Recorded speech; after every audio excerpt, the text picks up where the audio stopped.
અને આગળ જણાવ્યું એ પ્રમાણે કે પોયમના ક્વેશ્ચન આન્સર જે સ્ટેન્ઝા પરથી શોધીને લખવાના પૂછાય છે એમાં ઘણી બધી છોકરીઓને કેટલીક ડિફિકલ્ટી આવે છે.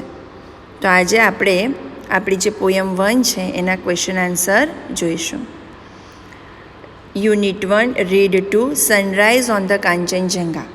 બરાબર, આ બહુ મોસ્ટ ઇમ્પોર્ટન્ટ પોયમ છે જેમાંથી વારંવાર બોર્ડ એક્ઝામની અંદર ક્વેશ્ચન આન્સર પૂછાય છે. તો આપણે જોઈએ. The vapor rises to the morning skies, clad in a purple glory, while the love light glows on the eternal snows. તો આ સ્ટાન્ઝાની અંદર અહીંયા 3 લાઈન આપી છે ને નીચે 3 ક્વેશ્ચન્સ છે. આપણે જોઈએ. Question number 1, where do the vapour rise? પ્રશ્ન તમને પૂછાયો છે કે વેપર ક્યાં રાઇઝ થાય છે? તો જો first line, the vapour rise to the morning sky. તો આન્સર આપણે કઈ રીતે લખશું? The vapour rise up to the morning sky. બીજી અધર ઇન્ફોર્મેશન કશું જ લખવાનું નથી. જે પ્રશ્ન પૂછાયો છે એને અનુરૂપ જે આન્સર સ્ટાન્ઝામાંથી હોય જરૂરી ચેન્જીસ કરીને લખી દેવાનું. Where does the love light glow? Love light ક્યાં ગ્લો થાય છે? While the love light glow ક્યાં? On the eternal snow. આ લાઈન સાથે આ લાઈન કલેક્ટ છે.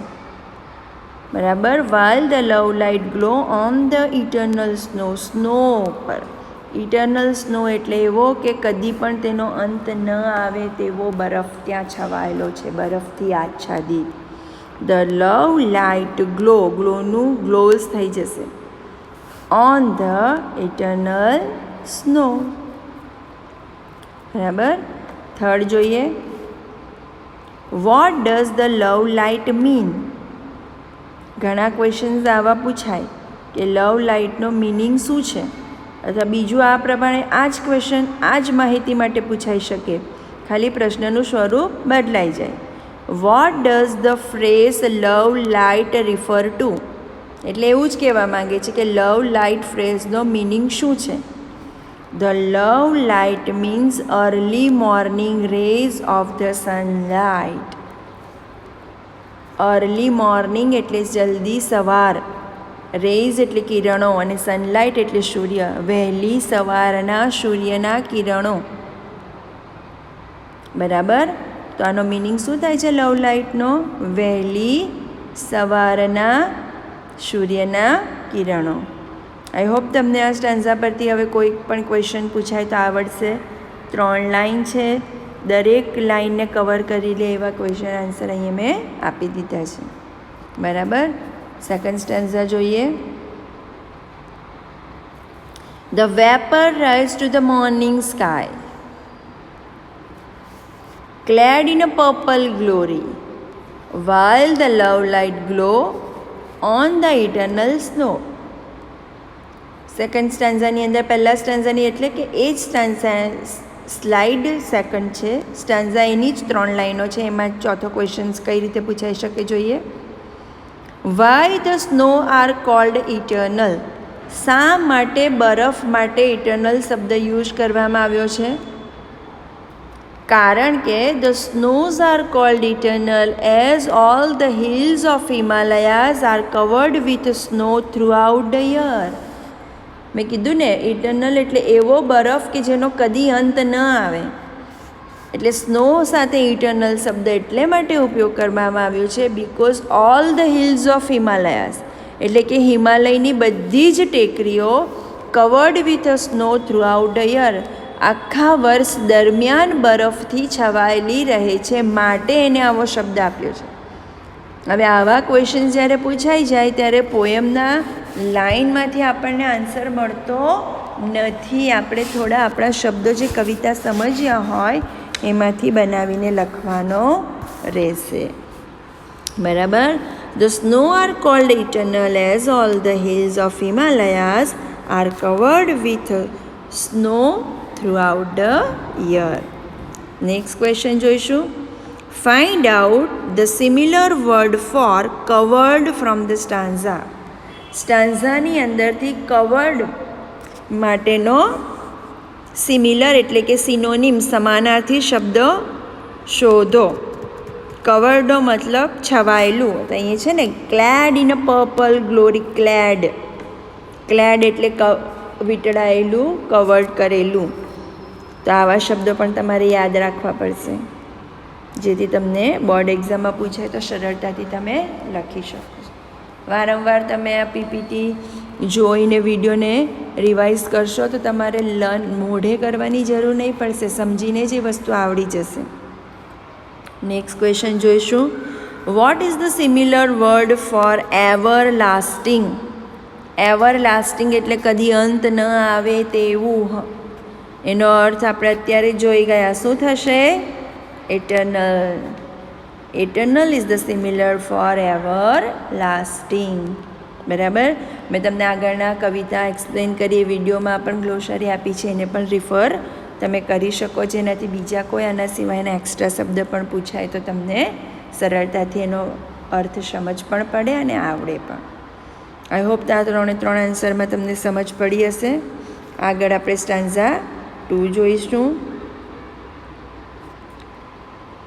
While the love light glows on the eternal snow, upon the summits hoary, and the Himalayas queen, calm and serene, returns the heaven's greeting. Where is snow? Snow ક્યાં છે? તો અહીંયા છે ને while the love light glow એટલે કે સવારના સૂર્યના કિરણો જ્યારે ચમક પ્રકાશ આપતા હતા, ક્યાં? બરફ પર, કદી અંત ના આવે એવા બરફ પર. ત્યારે એન્ડ અપોન ધ સમિટ હોરી. તો બરફ ક્યાં છે? સમિટ હોરી. સમિટ એટલે હિલ, ટેકરી, અને હોરી એટલે એન્શન્ટ, પ્રાચીન. હિમાલયા પર આવેલી ટેકરીઓ કેવી છે? ઓલ્ડ, એન્શન્ટ, પ્રાચીન છે. એટલે તમારે શું લખવાનું છે? Snow is on the summit hoary, અથવા તો ઓલ્ડ એન્શિયન્ટ સમિટ, અથવા તો સમિટ હોરી લખશો તો પણ ચાલશે. આમાં તમને 2 પ્રશ્નના બીજા પણ જવાબ આવડી જશે.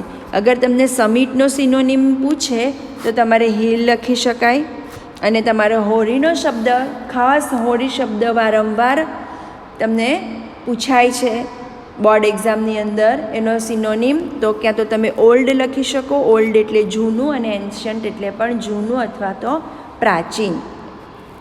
Find out the similar word of ancient from the stanza. અત્યારે જ આપણે જોઈ ગયા એન્શિયન્ટ ઓલ્ડ એટલે હોરી. બરાબર. And what does the poet call Kanchenjunga? આ પ્રશ્ન પણ વારંવાર રિપીટ થાય છે કે પોએટે કાંચનજંગાને કયા નામથી ઓળખી છે? The poet calls Kanchenjunga as a Himalayas queen. બરાબર. હવે આવો પ્રશ્ન આવે તો આપણે જાતે શોધીને લખવો પડશે કે કાંચનજંગા શબ્દ અહીંયા નથી, પણ હિમાલયાસ ક્વીન છે, એટલે આપણને ખબર હોવું જોઈએ કે હિમાલયાસ ક્વીન શબ્દ કાંચનજંગા માટે યુઝ થયો છે. આઈ હોપ તમને આ 3 પ્રશ્નના જવાબમાં સમજ પડી હશે. બરાબર છે. આગળ જોઈએ. સ્ટેન્ઝા 2 માટે બીજા પ્રશ્ન છે. How is Kanchenjunga describe? પ્રશ્ન એ જ છે, સ્વરૂપ બદલાઈ ગયું છે એટલે આન્સર એ જ આવશે. Kanchenjunga is described as the Himalayas queen. અહીંયા તમે શી ઇઝ પણ લખી શકો, અથવા તો કાંચનજંગા પણ લખી શકો. Described as the Himalayas queen. Next question જોઈએ. How is her nature? બરાબર. નેચર કેવો છે તેનો, એટલે કે હિમાલયાસ ક્વીન કાંચનજંગા જે છે એ કેવી છે? તો her nature is very calm and serene. બરાબર. એ કેવી છે? જુઓ. And the Himalayas queen calm and serene. કેવી છે? કામ એન્ડ શ્રીન છે. બરાબર. Which adjectives are use for Kanchenjunga? Kanchenjunga માટે કયા એડજેક્ટિવનો ઉપયોગ કરવામાં આવ્યો છે? ત્યારે આપણે હિમાલયાસ ક્વીન નહીં લખી દેવાનું. બરાબર. એને તો ડિસ્ક્રાઇબ કરેલી છે એ નામથી. એને માટે જે શબ્દો ઉમેરે, એને પ્રશંસા માટે જે શબ્દો ઉમેરવામાં આવ્યા છે તો એ છે calm and serene are the adjectives use for Kanchenjunga. આ કવિતાની તમે એક લાઇનમાંથી દરેક પ્રશ્નને આવરી લેવામાં આવ્યા છે, તો તમે ધ્યાનથી આને રિફર કરજો. પછી સ્ટાન્ઝામાંથી કોઈ પણ પ્રશ્ન આવે તો તમે સરળતાથી લખી શકશો. સ્ટાન્ઝા 3 જોઈશું. In robes of white bath in golden light where earth and sky are meeting. In robes of white, white એટલે સફેદ રંગના વસ્ત્રો ડ્રેસ પહેરેલો છે કારણ કે બરફથી છવાયેલું છે. બાથ ઇન ગોલ્ડન લાઇટ, સોનેરી રંગથી બાથ એટલે નાહી રહી છે કારણ કે સૂર્યના કિરણો પડે છે golden light. Where earth and sky are meeting, અને ત્યાં જાણે એવું લાગે છે કે ધરતી અને આકાશનું મિલન થઈ રહ્યું છે, એકબીજાને મળી રહ્યા છે. What does she wear? She એટલે કાંચનજંગા, કાંચનજંગા એટલે હિમાલયની રાણી. તેણે શું પહેર્યું છે? તો સી વેયર્સ અ વ્હાઇટ ડ્રેસ, અથવા તો રોબ્સ પણ લખી શકો તમે. રોબ્સ ઓફ વ્હાઇટ આખું લખવું પડશે કલરમાં સાથે. શી વેયર અ વ્હાઇટ ડ્રેસ અથવા તો વ્હાઇટ રોબ્સ. બરાબર. How does it look at horizon? It looks as it has a bath in a golden light at the horizon. જાણે સવારે વહેલી સવારે કેવી લાગે છે? તો સૂર્યના સોનેરી કિરણોની અંદર નહાતી હોય એવું ટેકરીઓ એવું લાગે છે, એવી સુંદરતા છે. માત્ર કલ્પના કરવાથી જાણે ત્યાં જઈને ફરી આવવાનું મન થઈ જાય. તો વિચારો કે ત્યાં કેટલી સુંદર બ્યુટી હશે. મોટી મોટી ટેકરીઓ, ઊંચા ઊંચા પર્વતો, બરફથી છવાયેલા, અને ભાગ્યે જ કોઈક વાર ત્યાં સૂર્ય નીકળે અને સૂર્યના કિરણો જ્યારે એના ઉપર પડે ને જે શાઇન, એ ચમક હોય, એ ખરેખર જોવાનું આહ્લાદક થઈ પડે છે. Which word mean attire from the robes of white. બરાબર. Which word mean attire from the robes of white, એટલે આ રોબ્સ ઓફ વ્હાઇટ જે શબ્દ છે એની અંદર કયો શબ્દ જે છે જેનો મિનિંગ એટાયર થાય છે? તો ધ રોબ્સ મિનિંગ એટાયર. બરાબર છે. રોબ્સનો મિનિંગ શું થાય છે? એટાયર. રોબ્સ એટલે વસ્ત્ર, ડ્રેસ. તો આઈ હોપ તમને આમાં સમજ પડી હશે. બરાબર. રોબ્સ એટલે ડ્રેસ, વ્હાઇટ એટલે સફેદ, બાથ એટલે નવું, ગોલ્ડન લાઇટ એટલે સૂર્યના કિરણો. બરાબર છે.